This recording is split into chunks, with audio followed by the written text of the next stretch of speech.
Meta ftit tal-jiem oħra tibda sena skolastika ġdida, l-iskola primarja l-antika ta' Birkirkara ser tibqa' vojta mit 850 student u 160 edukatur li kienu jattendu u jaħdmu f'dan il-post.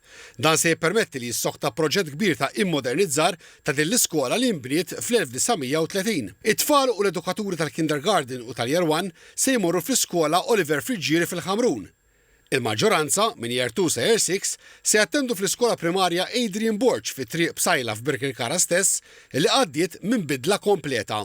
Qed nitkellmu fuq madwar investiment ta' 3.5 miljun euro li l-iskola ġiet xell u rġajna ġibnija immodernizzata li tirrifletti l-bżonnijiet tal-lum fid-9 xhur li għaddew. Is-Segretarju Permanenti fil-Ministeru għall-Edukazzjoni Matthew Vella spjega li mid-diera tal-binja minn barra għall-għażla tal-ilwien taż-żeba tal-ħitan u l-bibien fuq ġewwa sad-disin tal-klassijiet kollox sar biħsieb biex l-istudenti, l-edukaturi u l-komunità ikollhom l-aħjar esperjenza u prodott ta' kwalità. L-iskola għandha l-panelli tax-xemx u saret konsultazzjoni mal-awtorità tibdil fil-klima biex il-binja hija sostenibbli mill-aspett ta' ambjent. Is-Sur Vella qal li saret ħidma ma' diversi entitajiet oħra governattivi bħal Malta li qed tistalla t-tagħmir f'substation ġdida li mingħajrha qal ma kienx ikun possibbli li l-iskola kollha ikollha l-arja kkundizzjonata. Imbniet sala ġdida u klassijiet fuqha. Il-bitħa ser tkun maqsuma f'partijiet b'terf sintetiku għal futbol, sport ieħor u anke żona għal logħob tradizzjonali Malti bħal passju. Il-ħamrija wara l-perimetru tal-iskola qed tinbidel ukoll f'żoni għal esperjenzi varji.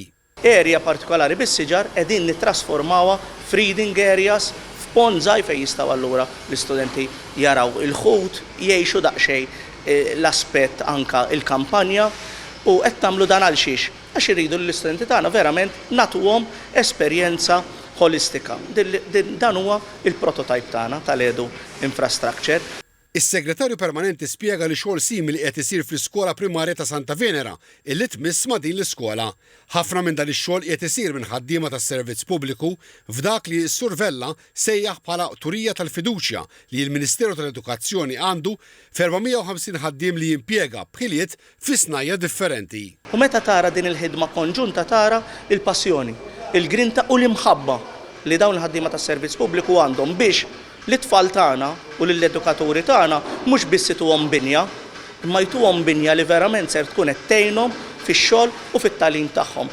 Apparti xogħol infrastrutturali kbir ta' din ix-xorta, tul il-btajjel tas-sajf il-Ministeru tal-Edukazzjoni investa aktar minn €900,000 biex twettqu mal-160 proġett fi skejjel differenti.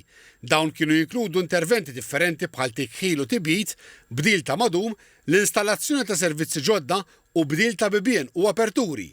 Dawn kollha se jirrendu f'ambjent aħjar għall-istudenti u l-edukaturi waqt li binjiet pubbliċi jinżammu fl-aħjar stat possibbli.